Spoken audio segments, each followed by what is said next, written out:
আমার চিন্তার কারণ কি বলতো, গালে হাত দিয়ে বসে আছি দিদির জন্য। আমি শুনেছিলাম দিদি নাকি বহুমুখী প্রতিভার অধিকারী।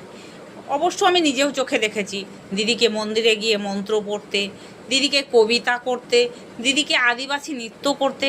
দিদি নাকি নৌকা চালাতে পারে, এরোপ্লেন চালাতে পারে। দিদি নাকি সব ডাক্তারের কাছে গিয়ে নার্সের মতো সেবা করতে পারে, রোগীদের পাশে থাকতে পারে।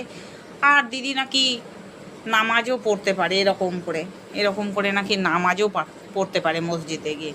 আমি এত কিছু যদি কারো মধ্যে প্রতিভা থাকে, আবার সে নাকি চপও বেচতে পারে, চপ বানাতে পারে, লুচি বেলতে পারে, এত কিছু প্রতিভা, এত কিছু মানে বলে শেষ হয় না বন্ধুরা।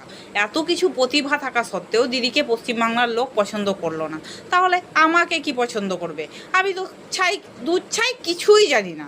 তাহলে আমাকে এই জন্যেই পাড়ার লোকে পছন্দ করে না। আমি বুঝতে পেরেছি এটাই। যদি ভালো লাগে তাহলে কমেন্ট করো বেশি বেশি করে, আর শেয়ার করে পাশে থেকো পরবর্তী ভিডিওর জন্য। বাই।